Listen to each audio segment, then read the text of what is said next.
कल की मूवी एक कंप्लीट फिक्शन है। ये कोई अपने रिलीजियस पे बेस्ड नहीं है, बल्कि वहां से इंस्पायर्ड हुई है। और जो भैरवा का कैरेक्टर है, लास्ट में आते आते हमको दिखाया जाता है कि वो कर्ण था पहले। उसके रिलेटेड भी बातचीत करेंगे कि भाई कल की पुराण में एग्जैक्टली क्या दिया हुआ है इसके बारे में। सीन बाय सीन बात करते हैं, जहाँ पे स्टार्टिंग में हमको दिखाया जाता है महाभारत के युद्ध का अंत हो चुका है, जिसके बाद में अश्वत्थामा एक तिनके से ब्रह्मास्त्र बनाते हैं और उसको उत्तरा पे छोड़ देते हैं। जबकि महाभारत में ऐसा नहीं होता है। महाभारत में कुछ ऐसा होता है कि भाई महाभारत का युद्ध अंत हो चुका है, जिसके बाद में अश्वत्थामा ये ब्रह्मास्त्र पांडवों को खत्म करने के लिए चलाते हैं। और वहीं पे भाई इसके जवाब में अपने अर्जुन भी ब्रह्मास्त्र चला देते हैं, क्योंकि ब्रह्मास्त्र देखा जाए तो भाई सबसे पावरफुल वेपन था उस टाइम का। दोनों तरफ से ब्रह्मास्त्र चलता है। इस वजह से एक मुनि बीच में आते हैं कि भाई तुम ये क्या कर रहे हो, इसकी वजह से भाई दुनिया खत्म हो सकती है। एग्जैक्टली उन ऋषि का नाम तो मेरे को याद नहीं आ रहा है, लेकिन वो थोड़ी देर ब्रह्मास्त्र को होल्ड करके रखते हैं दोनों ही साइड से, जिसके बाद में वो कहते हैं कि भाई दोनों ही अपने ब्रह्मास्त्र वापस ले लो, क्योंकि अगर ऐसा हुआ तो भाई दुनिया का अंत हो जाएगा, तुम क्या कर रहे हो ये। तो फिर अर्जुन तो अपना अस्त्र वापस ले लेता है, लेकिन अश्वत्थामा अपना अस्त्र वापस नहीं ले पाता है, क्योंकि वो बोलता है कि मेरे को अस्त्र वापस लेना आता ही नहीं है। फिर इसी इसको बोलते हैं कि मूर्ख, तुमको अगर अस्त्र वापस लेना आता ही नहीं है तो चलाया क्यों था। जिसके बाद में उसको बोलते हैं कि चलो कोई दिक्कत नहीं है, इस अस्त्र की दिशा मोड़ दो तुम। उसके बाद में अश्वत्थामा उसकी दिशा तो मोड़ते हैं, लेकिन वो उत्तरा की तरफ कर देते हैं और वो ब्रह्मास्त्र उत्तरा के गर्भ में जाके लगता है और अभिमन्यु का जो बेटा था उसकी मृत्यु हो जाती है गर्भ में ही। और अगर आपको नहीं पता हो तो मैं बता दूं कि महाभारत के एंड में पांडवों के जितने भी बच्चे थे, मतलब कि उनके जितने भी बेटे पुत्र पौत्र जितने भी थे, वो सब खत्म हो चुके थे।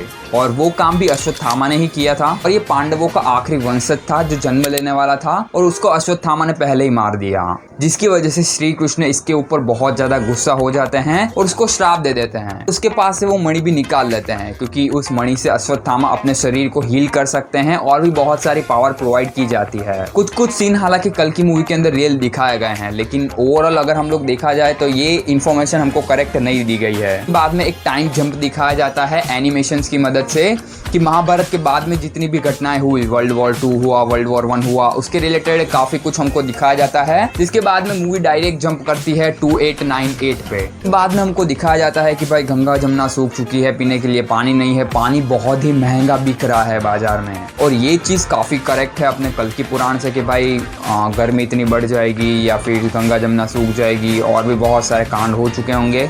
तो वर्ल्ड बिल्डिंग जितनी भी हमको दिखाई जाती है वो कल की पुराण से काफी मिलती जुलती है। जिसके बाद में मूवी में हमको इसका मेन विलन दिखाया जाता है, जिसका नाम है सुप्रीम यास्किन। और कल की पुराण के अंदर सुप्रीम यास्किन नाम का कोई भी बंदा एग्जिस्ट नहीं करता है, बल्कि कल की पुराण के अंदर बताया गया है कि जब इंसानों का अपने ऊपर से आपा खोने लगेगा, मतलब वो लोभ मोह लालच वासना इन सब की लपेट में आने लगेगा, तब कली का जन्म होगा और वो एक राक्षस होगा जो कि दिखने में भाई बहुत सड़ा हुआ होगा। अब इसका भी रेफरेंस लिया गया है और अच्छे से दिखाया गया है कि कैसे जो सुप्रीम यास्किन है उसकी बॉडी भाई सड़ रही है और वो मर रहा है धीरे धीरे।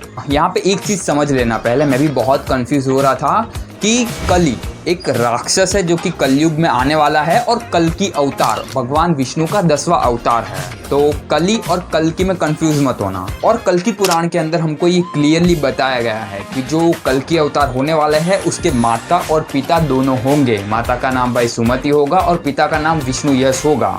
जबकि कल की मूवी के अंदर हमको दिखाया जाता है कि जो सुमति है उसके गर्भ में जो बच्चा है वो एक एक्सपेरिमेंट से डाला गया है, उसका कोई पिता मौजूद नहीं है। और अपने जो कल की अवतार होने वाले हैं उनका जन्म शंबाला में होगा, और उसको लेके भाई रेफरेंसेस काफी एक्यूरेट बनाने की ट्राई की गई है। और आई लव इट भाई, जो उन्होंने रेफरेंसेस को एकदम क्लियर तरीके से बनाया है, जिस तरीके से उसको उतारने की ट्राई की गई है वो काफी ज्यादा एक्यूरेट है। मतलब संभाला के आप जितने भी दृश्य देखने वाले हो वो ऑलमोस्ट एक्यूरेट समझ लो आप। मूवी के अंदर महाभारत के जितने भी सीन्स दिखाए गए हैं वो काफी ज्यादा महाभारत से एक्यूरेट ही है। सिर्फ स्टार्टिंग के सीन को छोड़ के सारे सीन एक्यूरेट ही समझ लो आप लोग। और स्टार्टिंग का सीन भी भाई गूसबम्प से फुल भरपूर है। भले ही चीजें हमको एक्यूरेट ना दिखाई गई हो, लेकिन जो कन्वर्जेशन होती है अश्वत्थामा और श्री कृष्ण के बीच में, रोंगटे खड़े कर देगी आपका। कल की मूवी की एंडिंग में हमको दिखाया जाता है कि कैसे जो कर्ण है वही इस जन्म में भैरवा है, जबकि भाई ऐसा नहीं है। अपने कल की पुराण के अंदर ऐसी कोई भी चीज मेंशन नहीं की गई है कि कर्ण का आगे अवतार होने वाला है, या ऐसा कुछ भी नहीं है। जानता हूँ भाई ये चीज काफी ज्यादा डिसअपॉइंटिंग है, लेकिन कोई दिक्कत नहीं। अब मैं बिल्कुल भी ऐसा नहीं बोल रहा हूँ कि कल की मूवी एक बेकार मूवी है जो कि अपनी माइथोलॉजी का मजाक बना देती है, ऐसा बिल्कुल भी नहीं है।